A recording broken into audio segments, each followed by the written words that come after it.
up, guys? This is Automotive Anonymous. That's a 23 Subaru Outback Premium, generously borrowed by Twin Falls Subaru in Southern Idaho. I'll link it below. Check them out. They're good people to work with, and it's below MSRP.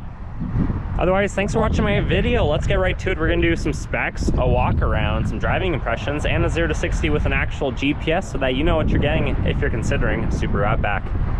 The Premium is a really good trim level. The base actually starts at about 28,000. The Premium start at about 30.5. This one has a few options, so it's several thousand more than that though. So the Outbacks, the current generation, this is the 6th gen. They started in 2020. They're pretty much just more refined than ever. Each trim level, each year, they've gone better and better. They weigh about 3,600 to 3,900 pounds, depending on which one that you go with. If you have the 2.5 box like this, that makes 182 horse, 176 torque, it can actually tow 2,700 pounds. If you were to opt for a turbo model, it can tow up to 3,500 pounds. They're about 16 feet long, 6 feet wide, and 5.5 feet tall, and they have 8.7 inches of ground clearance. So more than enough to get the job done. This Premium has a 225 65/17 tire. The rim, the wheel actually looks really good. You can see a nice big brake disc behind it. And then they have a spare tire in the back. If you've watched my other Outback videos, you know that my impressions of the 23 updated bumper, maybe they're slowly changing. At first, I did not like it, but now I'm starting to get more familiar with it. Let me know in the comments what your thoughts are. Anyways, let's get inside out of the wind and see what this baby has to offer. It does have the optional package 15, which includes some cool features that you're gonna see. But to the door panel, very Subaru Outback. Nice big handle. You can fit anything you want within reason in that size. One bottle holder and some snacks. A very small Subaru on the door still plate. Out back on the floor mats, rubber pedals. Pop the hood, some fuses, and then the basic hatch and lighting buttons right there you'd see. This one has power options for the driver's seat only, and really nice black cloth seats with white stitching. They look really good actually, and they're very comfortable. Let's start it up. Leather wrapped steering wheel, very Subaru. For 23, another change is you got the toggle switch right there instead of the extra buttons down here. That means volume controls are now here instead of up and down like the older 6 gens. You have some of your adaptive cruise control and lane centering options there. It's not showing PSI in the tires because it's kind of cold right now, but you can see what's on the infotainment screen. Just the basic features you need. 11.6-inch touchscreen on this Premium with that option package. You have maps, radio, media, phone, more apps, all the My Subaru, Starlink settings, and then Apple CarPlay, Android Auto. It does have that auto start stop feature that a lot of us don't like, so you can just turn that off simply when you turn on the car. This is updated for 23. It's more convenient. You can just control the heated seats like that. You don't have to pull up a second menu. Pretty cool. This one has the sunglass holder, and then pretty standard for this trim level with the option package, the sunroof, or moonroof as it's called. It's the same size as the Legacy, since that's what the front half of this car is based off of. It slides and it tilts. Pretty cool. Have a party with that if you want. Anyways, this one does not have the option for the wireless charger on it. I actually prefer that. I don't love that feature in mine. I don't think it does a great job comparing to just plugging it into an outlet. It does have the electronic parking brake if you want to set that. Pull it back to turn on, push it down to turn it off. Park, reverse, neutral, drive, and manual, because this one has the paddle shifters. 2 very large cup holders, because Subaru owners like to drink a lot of coffee and water and all the other things that you can legally hold in those front cup holders. Really nice soft material armrests for you and your passenger. You don't have as many of those awkward elbow touch moments. 2-stage. You got some hidden storage up here for papers, documents, anything that you can fit really. And then you got the bigger one with a 12-volt plug-in. It's not huge for this class of vehicle because, again, this is off of the Legacy sedan, so it's more of a large sedan size rather than a large like compact utility vehicle or wagon one, but it's really not too bad. Let's hop in the back, let's sit behind ourselves and see how it feels.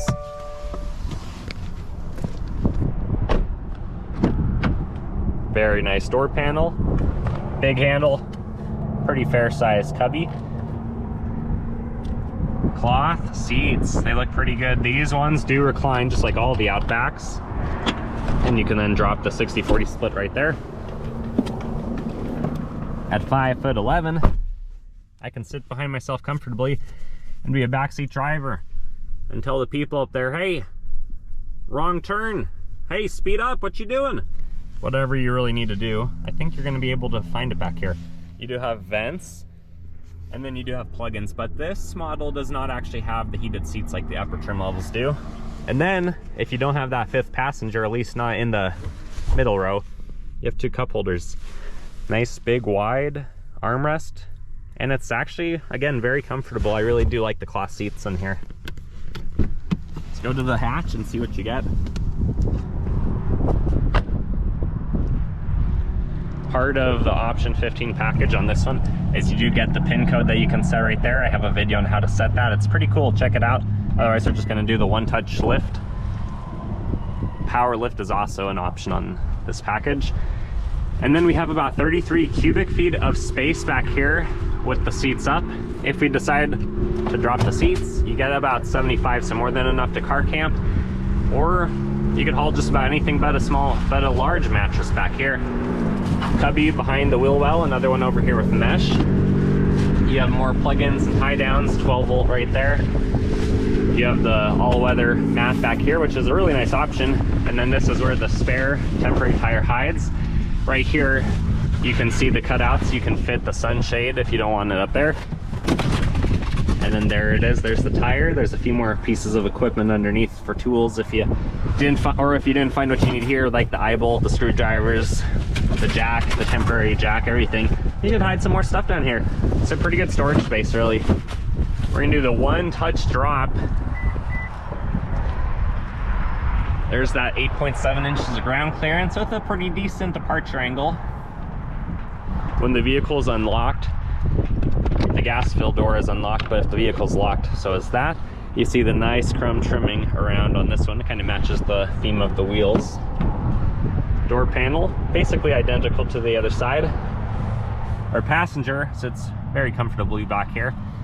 That's where the second backseat driver fits their map, unless they're just going off of opinion. And then pretty much same thing over here, but it's then the 60 split. To the shotgun seat. Very nice. Basically identical to the driver minus some of those extra controls. You get the cubby, you get the locking glove box, which on the Outbacks, they really aren't that big, but they do the job for your pamphlets. No power option on this model, but it does remind you that you're very safe with airbags. Sliding there, recline there, and then it's a couple hundred under MSRP. Let's go around, pop the hood, see what the 2.5 Boxster looks like.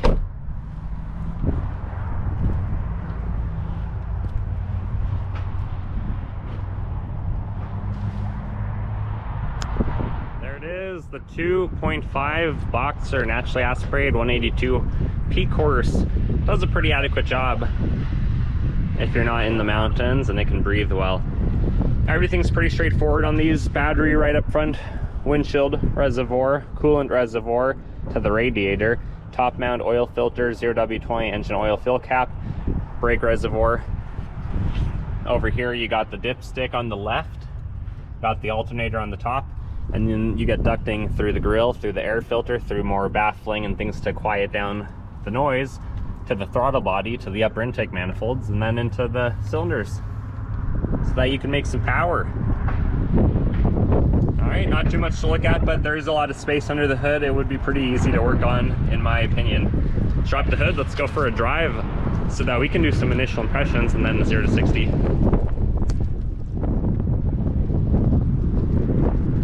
Premium sure looks good.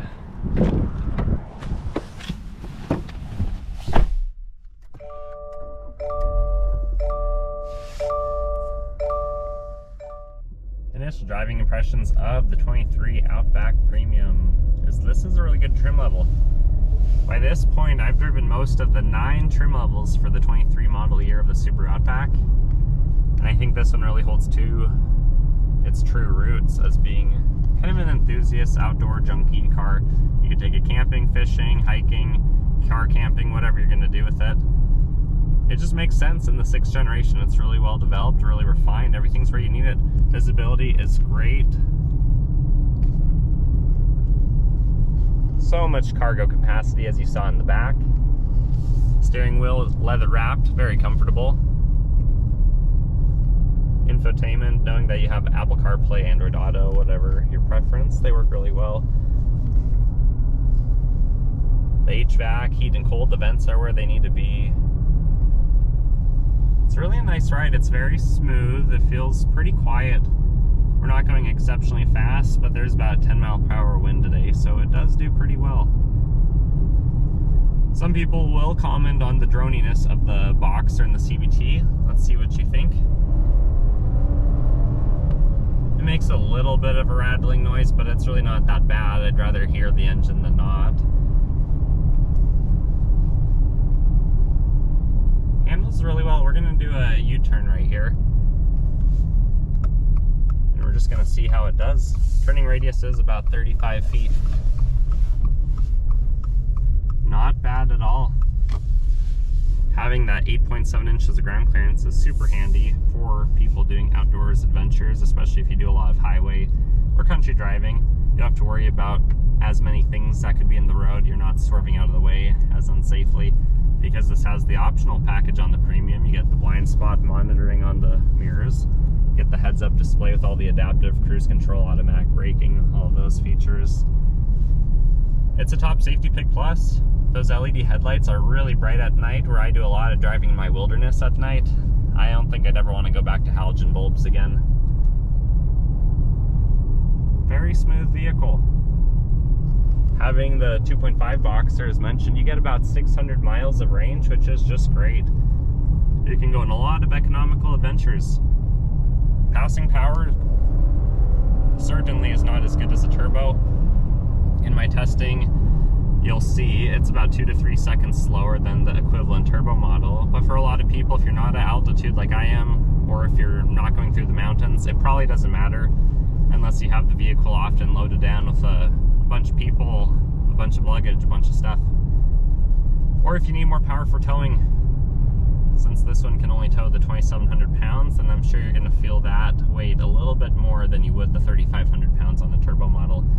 But let's get to the 0 to 60 and let's see what it actually does for accelerating. 0 to 60, we're going to do traction control off, a little bit of a brake rev. We're going to see what it can do. Keep in mind density altitude's about 2,000, so we're down on power about 7% today. GPS graph will follow.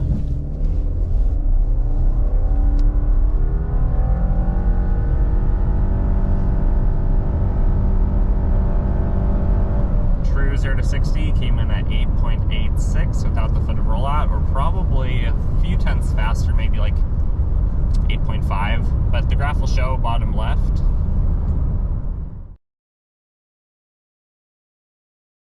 Final thoughts of the 23 Outback Premium is it is such a good vehicle.